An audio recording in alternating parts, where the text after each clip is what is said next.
Many of them are ranchers, they're farmers, they're business owners, they're everyday people that their voices have not been heard. And they haven't been heard because people do not show up to Eagle Pass, Texas. But yet here we are. We are unified in that. What I also say is we have solutions. It's one thing to come down here and take a picture and say, rhetoric. Blame the administration for everything that's wrong. We haven't done that. We've listened to others. Our caucus is constantly, we have, and you're going to hear it from the group, we have answers we have solutions to some of these issues. It starts with Title 42.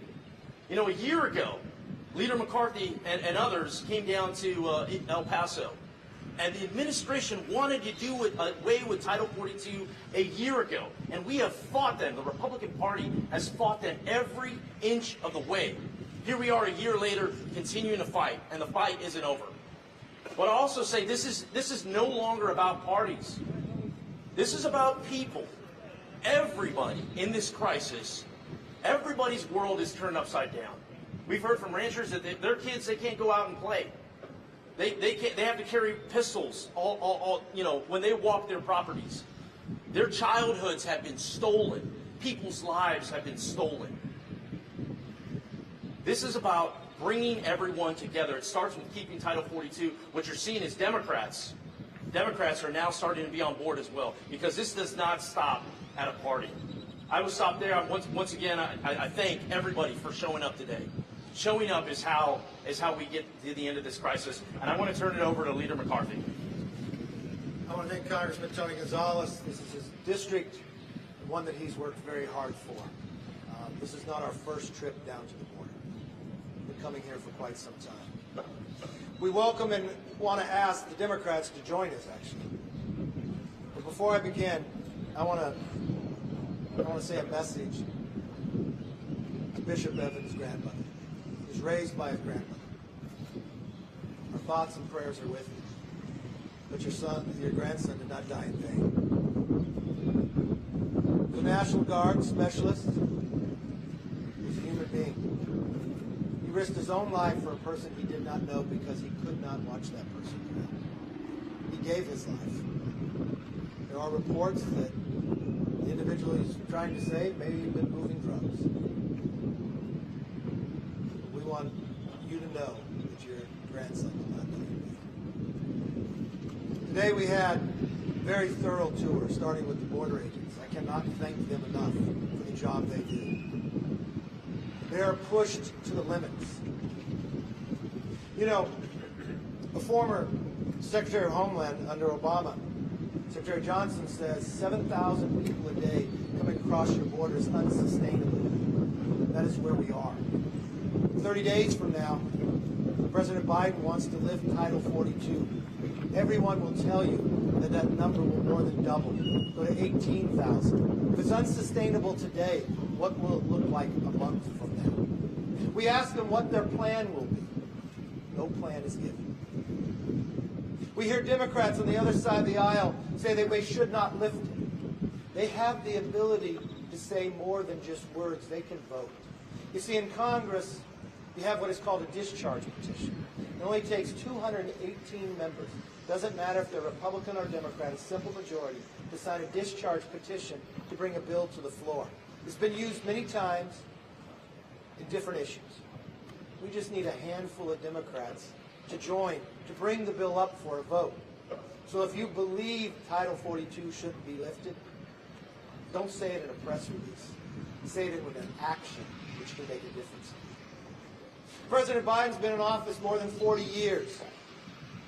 The only known time that he's been to the border, on my understanding, is one time when he drove through San Antonio.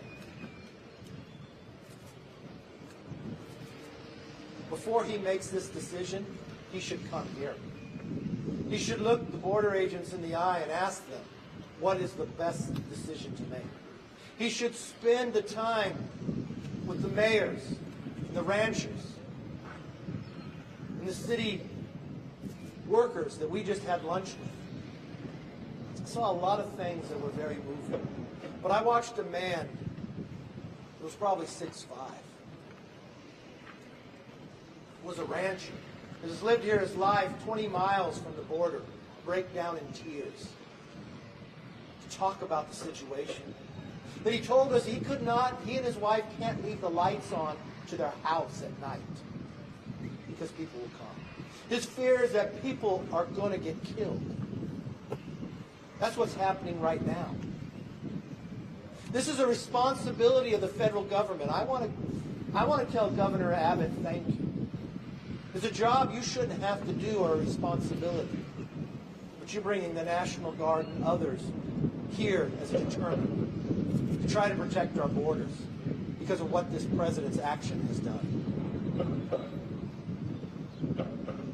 When we walked through the processing facility, I was shocked. I saw a line of individuals that had just been picked up just a few minutes before, and a line of ICE agents in front of them. I watched them, the ICE agents, with a phone putting around their face. I thought it was facial recognition. I was right about that, but I was wrong with what it was being used for. It was opening up the iPhones that the government was providing. That's the way we were going to track somebody that has entered illegally, by providing a phone and pay for their calls. If President Biden lifts Title 42, what we see today will be much worse. A country without a secure border is not a country. And no longer is it just border cities. Every city in America is a border city. And if you wonder how that can be, just read your newspaper of who's died from fentanyl in the last week. It is the #1 killer of Americans between the ages of 18 and 45. The #1. And where does fentanyl come from? Across this border. And it's reaching every walk of life in America today. And if you wonder if it will get worse, it's coming from 160 different countries. People are coming across this border. And in our last trip, last March, when we first discovered, speaking to the agents, that they're now catching people on the terrorist watch list. That day it was from Yemen. And as we first announced in the press conference, the Democrats on the other side, Congressman Diego, said I was a liar. He sits on armed services. He says he gets intel reports. Well, when he found the truth the next day, he never said I was right, nor did he apologize. Congresswoman Escobar said I must be fibbing with the truth. Well, now they know the truth, and it's not just those two, more than 42. I want them to ask this question. Why is somebody on the terrorist watch list from a country far away entering America? Who are they talking to, and what do they have planned? It's a responsibility to protect all Americans, and that's not happening. And if Title 42 is lifted, it will be much worse. It's not just unsustainable now, it'll be uncontrollable then. And if a Democrat believes it should be lifted, come here and see what's happening before you make that decision. The President owes it to the American people to at least find the truth before he makes a decision. With that, I'd like to turn it over to our conference chair, Elise Stefanik. Thank you, Leader McCarthy, and thank you to Representative Tony Gonzalez, who works so hard every day on behalf of the communities he represents. You know, when I think back to one of my first conversations with Tony, the #1 issue he talked about that was important to his district is addressing the historic border crisis. We've heard that firsthand from Border Patrol agents. I hear that from Border Patrol agents in my district along the northern border who have been transferred here over and over and over again. But make no mistake, this is not just a crisis in South Texas.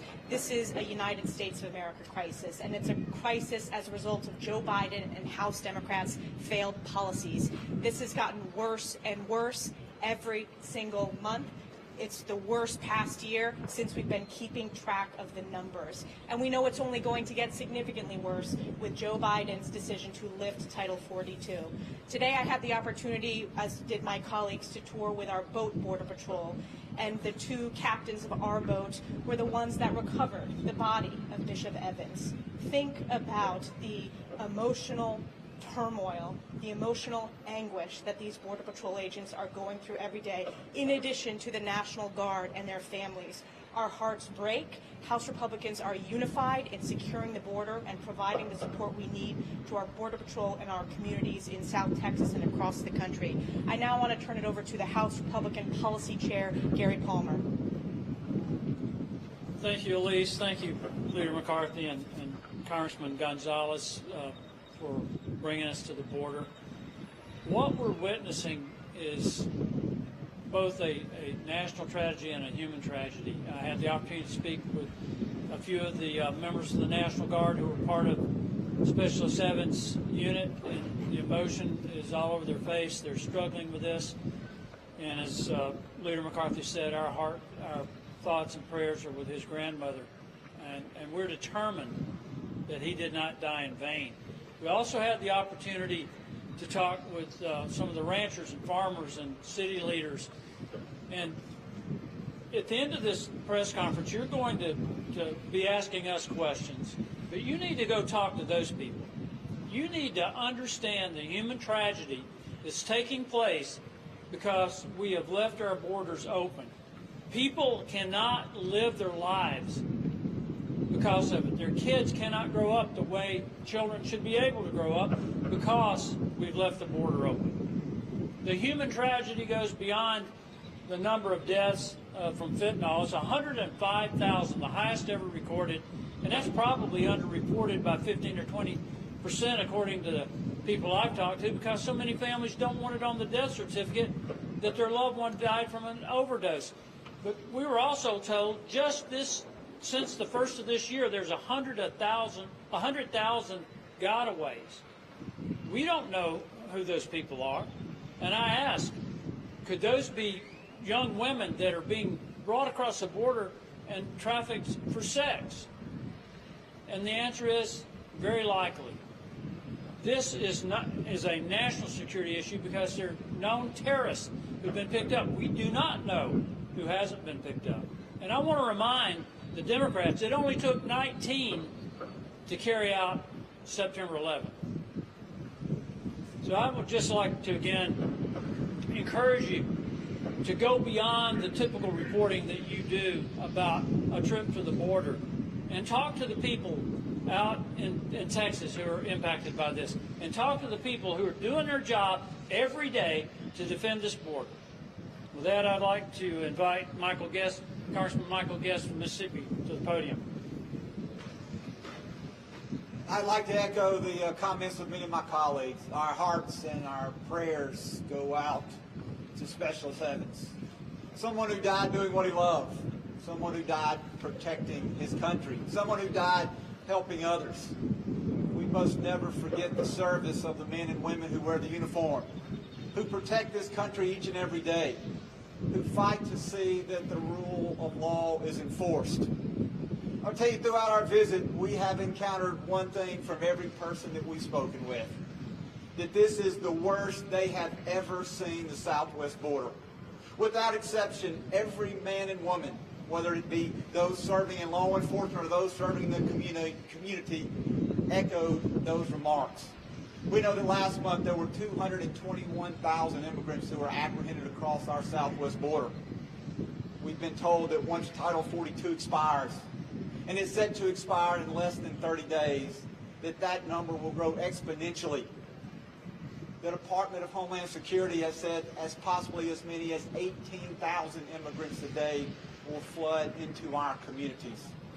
As we met with community leaders told us two things.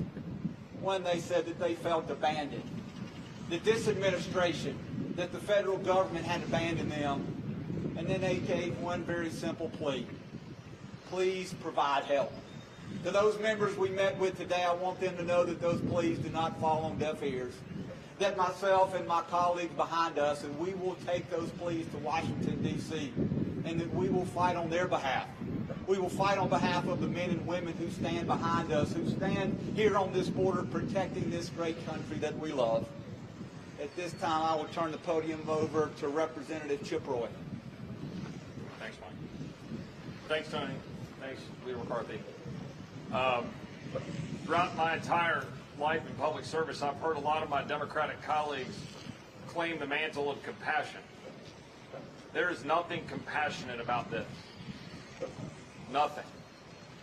Last Friday, a teenage girl who had been raped, prostituted, put into the sex trafficking trade, served as the basis for the arrest of a Mexican national who had been deported 15 times.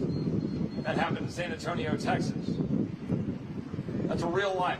It's a real human being. There are stash houses within miles of here, stash houses in Houston, San Antonio. Human beings being trafficked for profit. And it takes a lot of effort to get the media to come down here and focus on this. The ranchers that we met with this morning, that I've met with dozens of times, that Tony's met with dozens of times, hundreds of times. Where are you guys on a daily basis when their lives are getting turned upside down? Are you asking our Democratic colleagues, like you tend to go stick a microphone in our face asking us which thing we've done or not done? Have you asked any of our Democratic colleagues why they've not signed a discharge petition to ensure Title 42 enforcement, which we've had filed for a year? We filed it last April. An entire year it's been sitting there. Now we get attention a month out. But here's the real truth. Title 42 is a Band-Aid on a gunshot wound. It's not actual border security. It's important, but it represents the ability to turn people away and actually secure the border. But we've got to actually do the hard work of having a sovereign nation secure a border so that migrants don't get killed. The 700 to 1,000 that are in body trailers. The local officials have to go rent to put bodies in. The ranchers who find dead bodies on their property. The bodies we find in the river on a daily basis that Border Patrol has to go find in the river every day. That's my ask of you in the press. Ask every single member of the House of Representatives on the other side of the aisle why they won't sign a discharge petition to move Title 42, but more importantly, stand up for a secure border. Remember that it was a Democrat, Sylvester Reyes, who helped us build a fence in El Paso 15 years ago that is actually helping the flow there. This should not be a partisan issue to have a sovereign nation. That's what this is about, but it's about the humanity, it's about the people dying from fentanyl poisoning, it's about the people being put in the sex trafficking trade, it's about the ranchers, it's about the people throughout this country getting harmed because this administration, led by the President and Secretary Mayorkas, who I look forward to seeing on Thursday, by the way, in the Judiciary Committee, they won't do their job. And they leave the job to the governor and Texas DPS and our National Guard in Texas. With that, I'm going to turn it over to my friend, Ms. Taylor Greene from Georgia. First, I'd like to thank Congressman Tony Gonzalez for bringing us here, and Leader McCarthy, thank you very much. I'm from Georgia, and this is my first real border trip, and I just want to tell you right now, this isn't about political parties, and it should be nothing about politics. This should be about securing the United States border, respecting our laws, respecting our law enforcement, respecting the families and the businesses that live right here along our border, and then also realizing by the sheer numbers and the facts and the information that we learned today that our president, that the United States elected, he is serving as our president. Well, he is the greatest business partner to the cartels that has ever existed, because everything he's doing along with the Democrats is enriching them by so much money, hundreds of millions of dollars and even more. The human suffering that has happened and is happening and will happen if Title 42 is repealed and lifted, and the amount of people that are expected to come across this border starts coming, this will bring human suffering, death, and crime like we have never seen. And we're already seeing it at numbers and elevated numbers that we've never witnessed before in our lives. Imagine being a mother and you can't let your children go play outside in the yard because there are people that you don't know who they are invading your country, coming across your property, and imagine what they could do to your kids. Imagine being a woman and you're just trying to get your groceries out of your car to carry them in the house, and you are faced with men who don't even belong in your carport, and that's where they are because they invaded our country. Now imagine finding out that your grandson drowned in this river behind us because he went in to save someone's life who is rumored to be smuggling drugs into America. These are the things that shouldn't be happening, but they're happening, and the Democrats are doing nothing about it. Well, here's what's going to happen. House Republicans are committed, and we are all together going to do something about this problem to secure our border, and most of all, protect our country and our families and our businesses, and support our law enforcement, Border Patrol, and give them the resources that they need so that America can be respected again, our laws can be respected again, and we can have a secure nation for every single American, not for just one group or another, but for all of us. Thank you very much. With that, I'd like to turn it over to Representative Diana Harshberger. Well, it's a pleasure to be here. Thank you, Tony. Thank you, Leader McCarthy, for inviting me. You know, I'm not from a border state. I'm from Tennessee. But every state in the Union is going to be a border state. I don't know what to say about what I've seen today. It's heartbreaking that a young man lost his life. A grandmother will go home and she won't have a grandson. But it happens every day with these illegal drugs being smuggled across the border. And I don't know of a family that's not been touched at all by someone who's lost a son or a daughter or a mom or a dad because of the illegal use of fentanyl, methamphetamines. The numbers are unreal. You know, the cartels are the biggest national criminal threat to our country, period. And we're allowing this to happen, and our government is becoming the largest human smuggler of illegal aliens, period. This is a travesty. A sovereign nation has borders. And I want the Border Patrol and all law enforcement in Texas to know that we're going to do whatever we can to help stop this. And it happens in November. We have to stop the bleeding. These people are asking us to help. These ranchers are having it's trespassing. No one's taking charge. They can't get anybody to come out when somebody comes. Women are in their homes being attacked sometimes by illegals. You know, these are stories we heard today. It's unbelievable, and the rest of the country needs to wake up. And they need to see what's happening right here. Del Rio, Eagle Pass, the Rio Grande. The numbers we heard today are staggering. It's unbelievable. And I want them to know that I'll do whatever within my power to help them get the funds they need, to help them with whatever they need to stop this situation. The law is the law, and if you want to change it, you need to legislate it, not executive order it. And the last thing I'll say is lawlessness breeds lawlessness, and that's what we're seeing right here. And our nation can't handle this. With that, I'll turn it over to Representative Blake Moore. Thank you, Diana. I'd like to just first sincerely thank Representative Tony Gonzalez. He's an incredible friend of mine, freshmen together, and speak directly to the Texans in the 23rd District. You have somebody in Tony Gonzalez that cares more about this issue than anybody that I know. But he doesn't just show it by bringing numerous groups down here to just walk us through it and show us the reality. We're on the House floor, and I'm asking him questions about this before I go on a town hall in my town, in my district of Utah. Your representative cares deeply about this, and he cares about solutions. And he talked about it today, and he will continue to focus on that. I apologize. He mentioned it's a somber day, and I'd like to just echo the condolences for Specialist Evans and to his grandmother. It didn't need to happen. And we will continue to work and fight so his life is not in vain. You see his fellow guardsmen, his leadership here today, sharing with us the reality. Look, I appreciate all the cameras and stuff.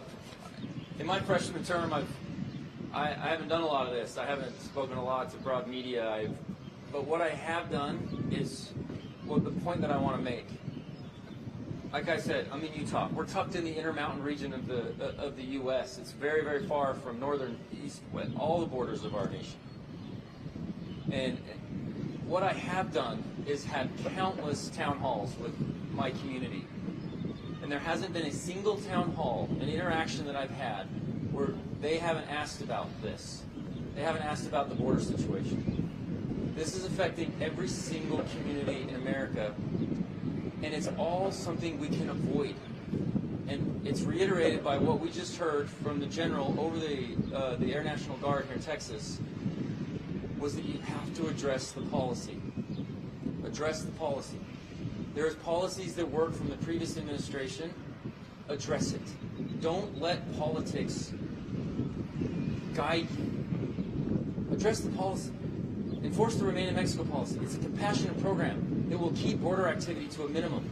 Right? We are all for embracing. There's a comprehensive approach to being able to address this, but we have to enforce policy. We have to strengthen our border, and that will allow for us to be able to continue to address a comprehensive approach.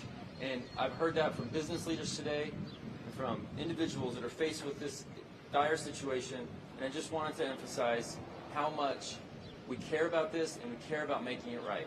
Thank you. I'll introduce next Representative Randy Weaver. Well, thank you, Blake.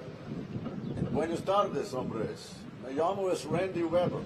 Yo espero que toda la gente en Estados Unidos están mirando, pagando atención, ¿me entiendes? Es una día mala, es una día muy triste. Good afternoon, my name's Randy Weber. I hope all American citizens are paying attention. This is a sad day. We're down here on the border. As you know, we lost a guardsman. He gave his life for somebody that he never even knew. He was willing to lay down his life. Bishop Evans was willing to lay down his life for American citizens, but he laid down his life for somebody who didn't have a right to be here.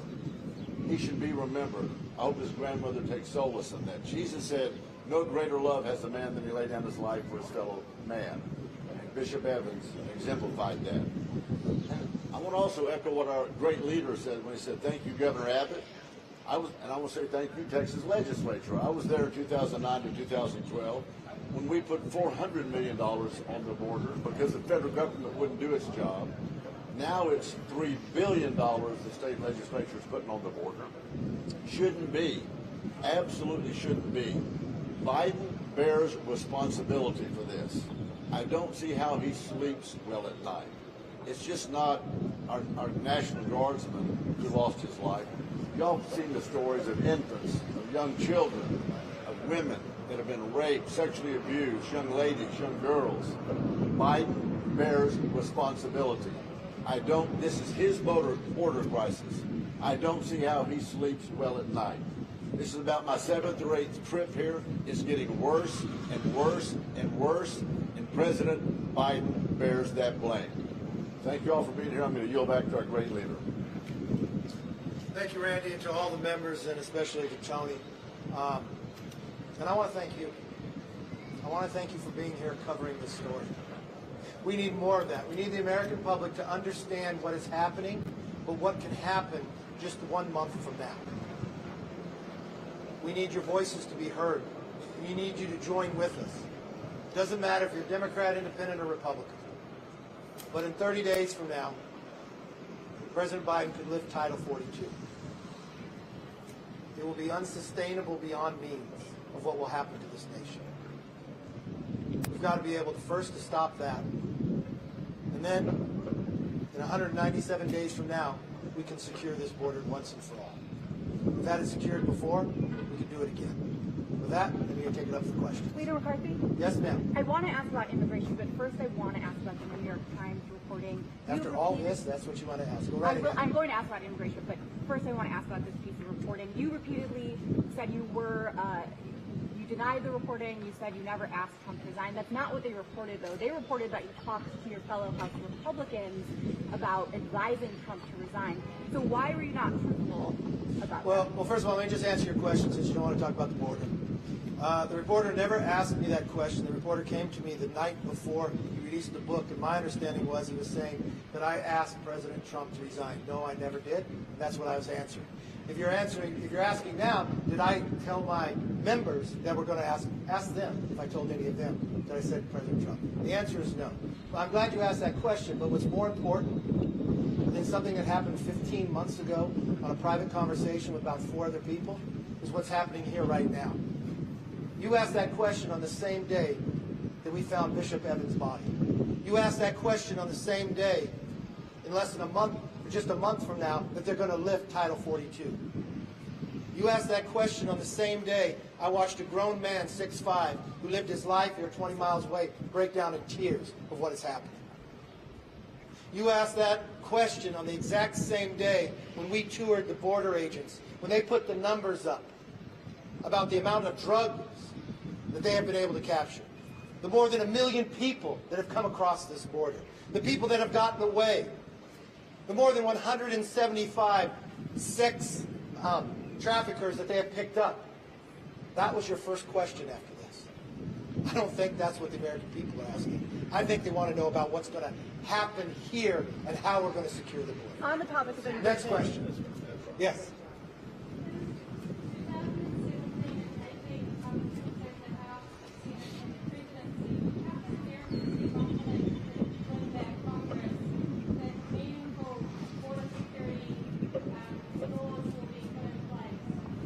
Well, what you found is the border was more secure back then.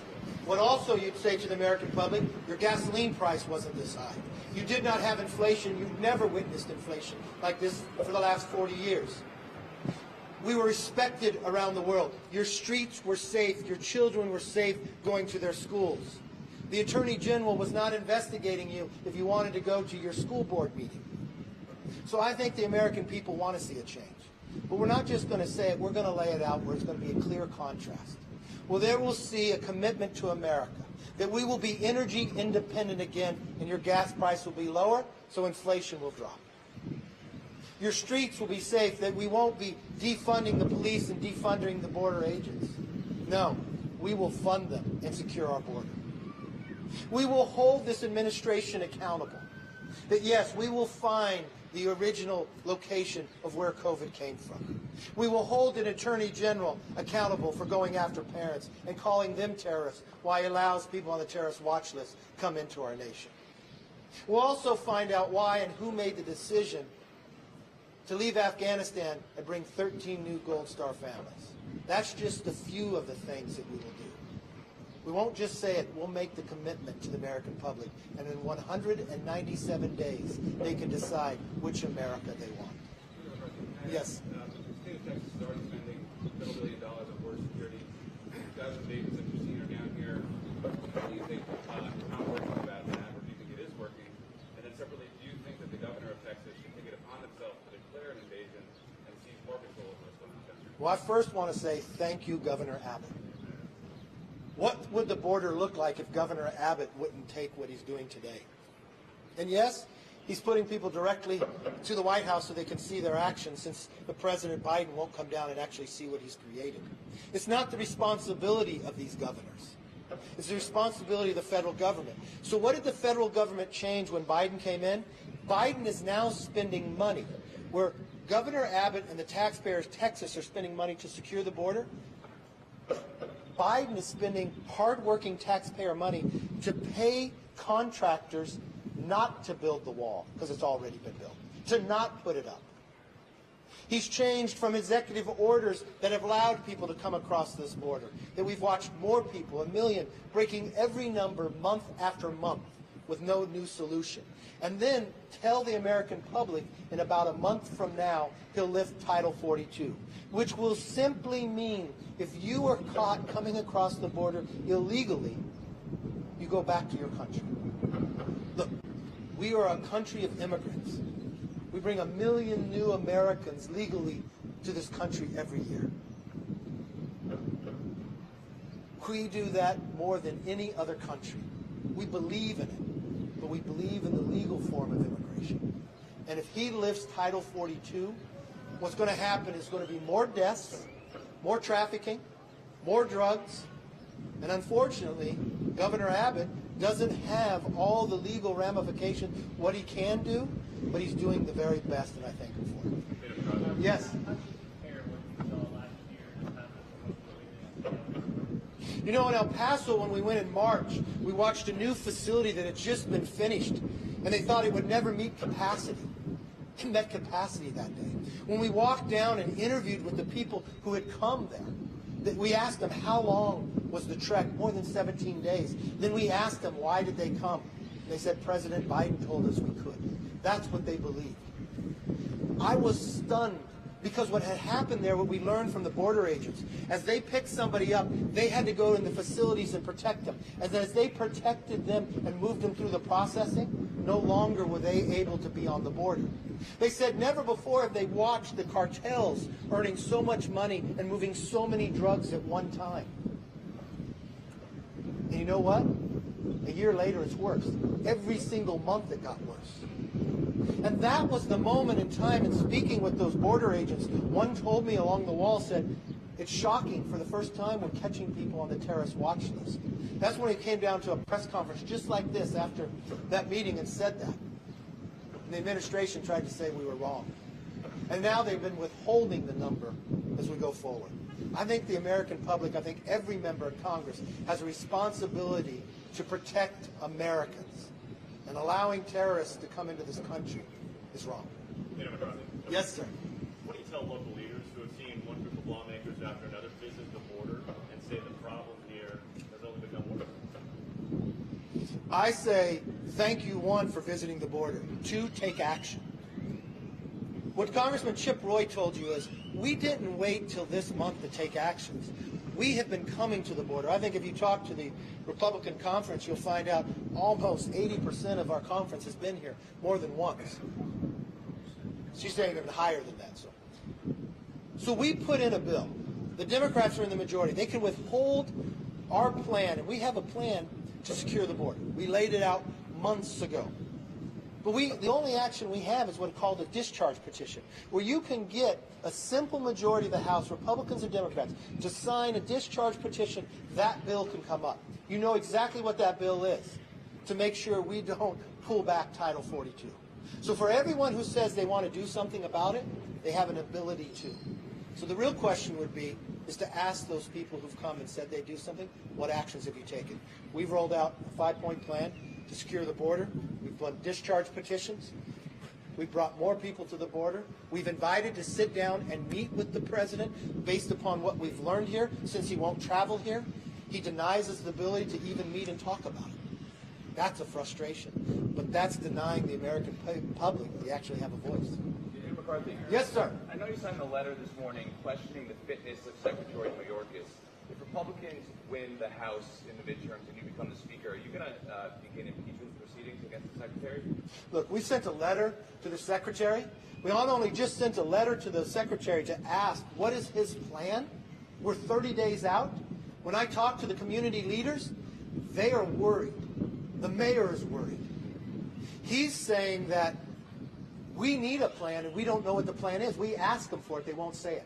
As a secretary, he has a responsibility to this nation. He's coming before the committee on Thursday. Ranking member Jim Jordan sent him a letter on what our questions are going to be. So he can't sit there like he's done time before and say, let me get back to you. There's no time for getting back to us. And it's not about answering us. It's about answering the American public. This is his moment in time to do his job. But at any time, if someone is derelict in their job, there is always the option of impeaching somebody. But right now, he's got 30 days. His first response to us should be, we should not lift Title 42. They're not prepared to protect, and we cannot sustain what will happen to this nation. Thank you all. Appreciate you coming.